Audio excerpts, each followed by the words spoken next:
So you've gone and done it, eh? Stepped into that strange contraption and wound up in the year 1600. The air flickers, the light bends, and suddenly, poof, the world changes. No phones, no engines, just the smell of wood smoke, mud, and a hint of horse dung. You've arrived where time moves slow, and life's as raw as the earth itself. The air feels thick, like it remembers every life that's passed through it.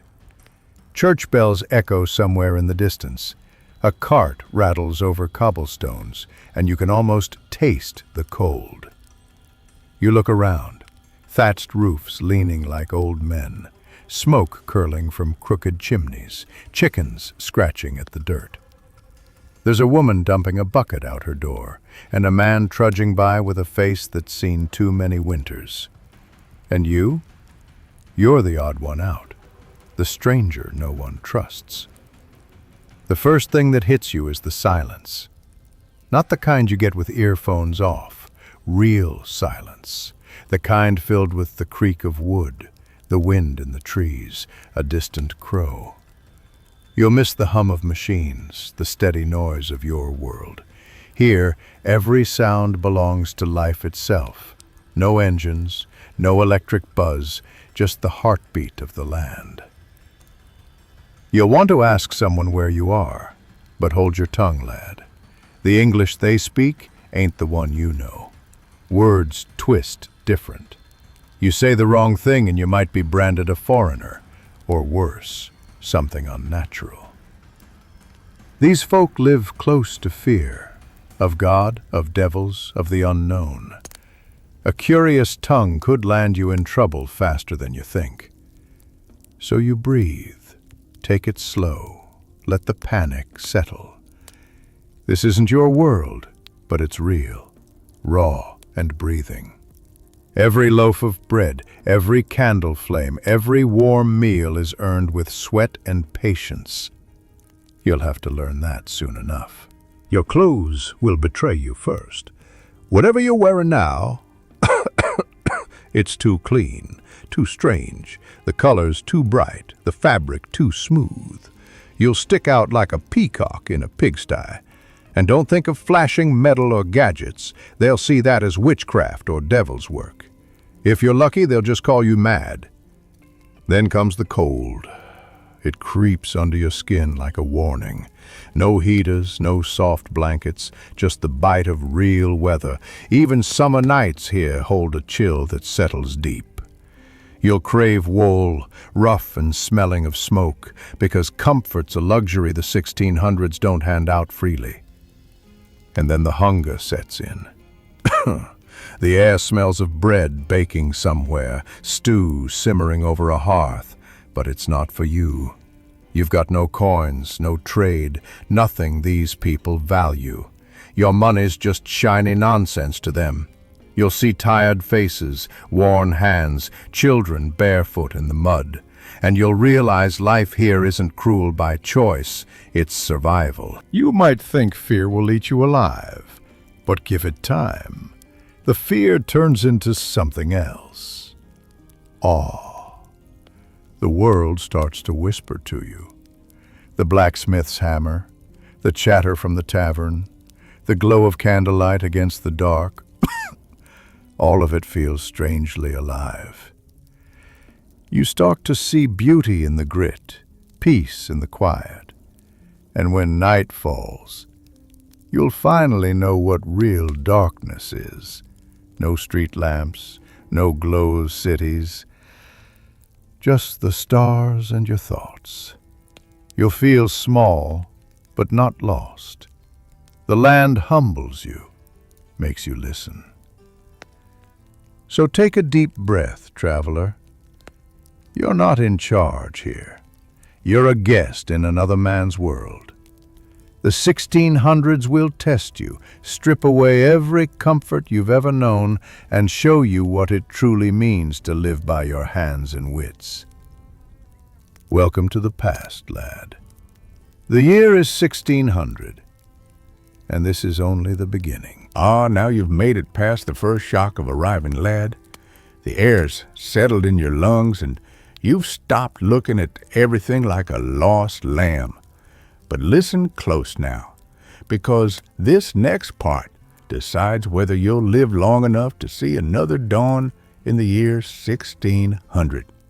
See, survival isn't just about finding food or warmth, it's about disappearing, about learning how to walk among ghosts and not be noticed.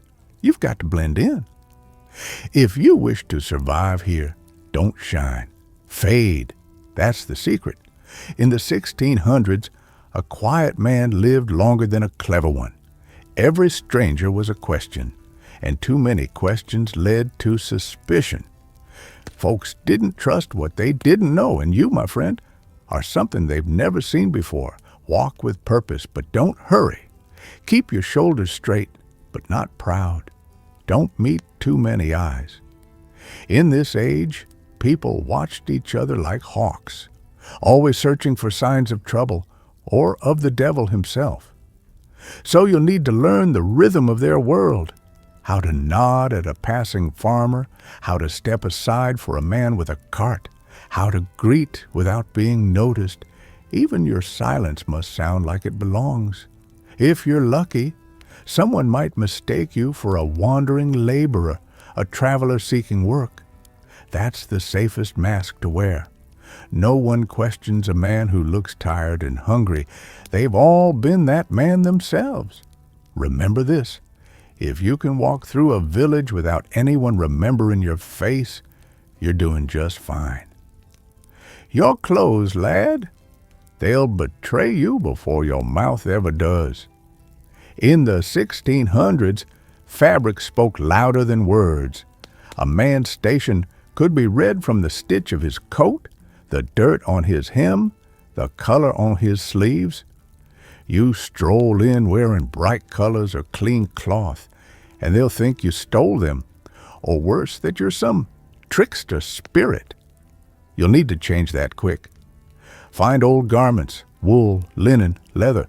Nothing too fine, nothing too new. The colors should be dull as dirt.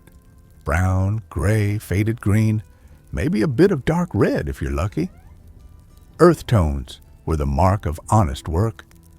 Men wore long shirts and short coats called doublets, breeches that tied just below the knee, and thick hose to keep out the cold. Women wrapped themselves in layers of linen gowns, aprons, and woolen shawls, hair covered with simple caps or kerchiefs. And don't you forget your feet. Shoes were rough and heavy, made from hide or wood. No rubber soles, no comfort. Each step reminds you what the earth feels like when it hasn't been paved over. If your clothes look too fresh, rub a little mud or ash into the seams. Let them smell of smoke and sweat. The 1600s didn't trust clean men. They trusted the ones who carried the scent of work. Every tear, every patch, every stain, those are your armor here. And if you got anything shiny, for heaven's sake, hide it. Metal buttons, belt buckles, even a zipper could turn heads. Leave your watch, your jewelry, your modern trinkets buried or broken. In this world, such things don't mean wealth. They mean witchcraft. Now, lad, this part's trickier than the clothing. You can look the part, but the first word out your mouth might still hang you. The English of this age isn't yours. Their words twist differently, soft and strange, heavy with rhythm and faith. Say too much, or say it too smooth, and they'll know you're not one of them. Keep it simple. Speak slow. Use short words, plain and humble. Instead of hello, say good morrow or well met. If someone greets you with God keep ye, you answer, and you as well. Their tongues are sharp with piety. God's name lives in every greeting, every curse. Leave your modern slang behind. It'll sound like gibberish or worse, mockery. Laughter in the wrong place could earn you a broken jaw or the stake. If you don't understand what someone says, don't panic. Bow your head. touch your ear and act as though you didn't hear properly. Play the simple soul. Folks are kinder to those who seem a bit slow than to those who seem clever. Clever men get questions, and in this age, too many questions mean danger. And here's something to remember. Never, ever act like you know more than the preacher, the healer, or the elder. In your world, knowledge makes you special. In theirs, it makes you suspicious. Keep your truth to yourself. A wise tongue stays hidden behind quiet lips. This century runs on manners more than law. Respect is the air people breathe here. You can survive cold, hunger, even disease, but disrespect will end you quicker than the plague. Always greet an elder with a nod or a bow. Step aside for soldiers, priests, or anyone dressed finer than you. Don't touch a man's tools or a woman's basket without asking. If someone offers you bread, take it with both hands and eat slow. If they offer ale, drink, but not too deep. A drunk tongue slips truths best left buried. Mind the church bells, too. In many towns, the day begins and ends with them. Don't speak loud near the chapel. Don't curse within earshot of the priest. To mock faith in the 1600s is to play with fire. Even a wrong gesture, a careless cross of the hand might mark you as other. Women walk carefully, eyes low. Men speak firmly, not softly. Children are silent when elders speak. It's a world built on order, on the fear of losing it. To fit in, you must dance to their rhythm. A word of advice: if you're in doubt, act tired. A man who's weary offends no one. People pity him, trust him, maybe even feed him. A man with purpose, though, they'll wonder what he's after. And curiosity in the 1600s can get you killed. Now this part, lad, you best carve into your bones. The greatest danger in the 1600s isn't war, nor plague, nor famine. It's people's fear. Fear ruled this age like a king, and it fed on strangers. If a cow died, they'd blame the outsider. If a child fell ill, they'd whisper your name before the night was through. All it takes is one rumor, one woman saying you walk without shadow, one man swearing he saw sparks fly from your hands, and the crowd will gather. Torches, ropes, prayers, and madness. You've seen the history books. They called it witchcraft then. You'll see it with your own eyes now. So stay away from healers, midwives, or anyone who deals in herbs and spirits. They live close to the edge of belief, and the closer you stand to them, the quicker you'll fall with them. Keep your modern items hidden. A lighter is a demon's flame. A flashlight is the devil's eye. Even your eyeglasses might seem unnatural if too clean or finely made. And for heaven's sake, never talk of machines or stars or the future. Such words taste of heresy. You're a traveler, not a prophet. Remember that. And don't argue with soldiers or priests. They answer only to the king and God, and both are dangerous masters. Smile, bow, move on, earn and trust. But not all hearts in this age are cruel. The 1600 could be kind, too, if you knew how to earn it. Trust was a thing built by hands, not words. Offer help before it's asked. Chop wood, fetch water, carry grain. Sweat earns more respect than speech ever could. When you work with your back, not your mouth. The folk here understand that kind of language, the scrape of a shovel, the thud of a hammer. If you've got food, share it. Even a crust of bread will do. Breaking bread with another soul in this age isn't just kindness. It's proof you're human. They'll start to nod when they see you, maybe even greet you by name. That's when you'll know you're part of their world, not a ghost wandering through it. Keep your pride buried deep. Pride killed more men in this century than swords ever did. The humble survive. The proud are remembered only in whispers and graves. Still, no matter how well you blend, there'll come a day when eyes linger too long. Maybe a rumor stirs. Maybe a question gets asked twice. Maybe a man watches you a bit too closely as you pass. When that happens, lad, it's time to go. Don't wait for the shouting. Don't wait for torches. Slip away before the sun sets. Take the forest road, the one with no tracks. Keep moving till you see no smoke, no roofs, no light. The wild will welcome you long before the townsfolk ever will. The woods of the 1600s are thick with silence, but not with cruelty. Sleep near streams, move by dawn, follow birds. They'll lead you back to safety and time. And if you must start over in another village, do it. New name, new story, same quiet steps. Survival here isn't about standing your ground. It's about knowing when to vanish like mist before the morning sun. So, there you have it, lad. That's how you blend in with the people of the year 1600. You don't conquer this world. You respect it. You don't speak over it. You listen. Dirt on your hands, rough cloth on your skin, humility in your heart. That's your disguise. Walk softly, speak little, and learn the rhythm of their days. Rise with the bells, sleep by the fire, eat when the work is done. The moment you stop fighting the past, it begins to accept you. One day, when you're sitting by a crackling hearth, watching sparks dance into the dark, you might almost forget you came from another time. You'll breathe the smoke, hear the laughter of weary folk, and feel something you've never felt before, belonging. That's when you'll know you've truly blended in.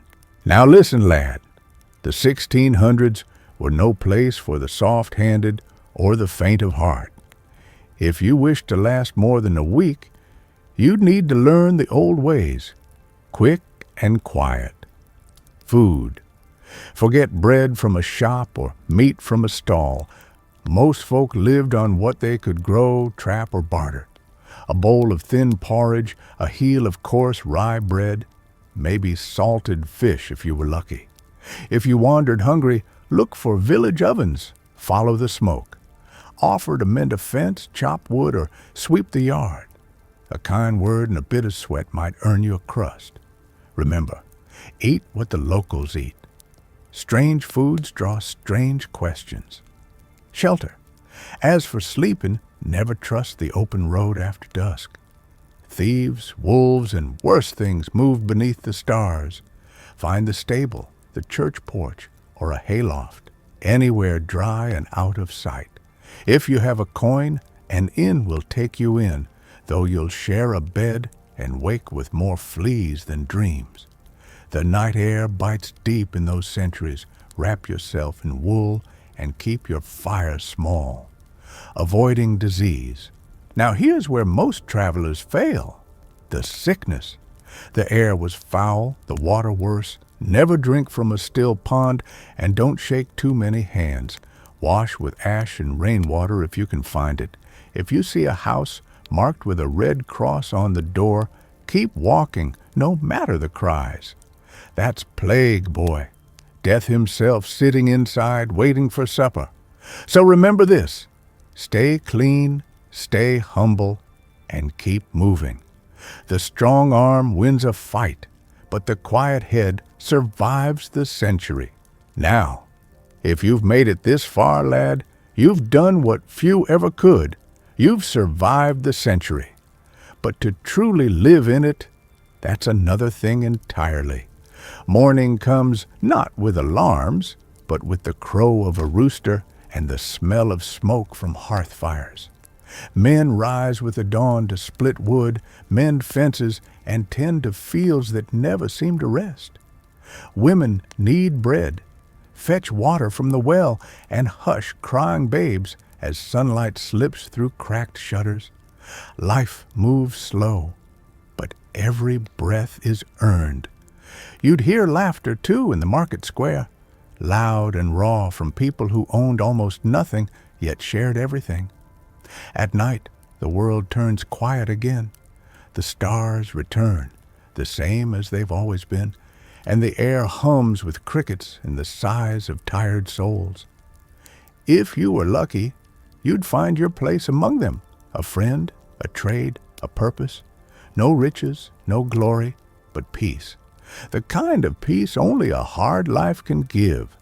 So if you ever find yourself walking those muddy roads again, remember, you don't need to conquer the past. Just live gently in it and let it change you.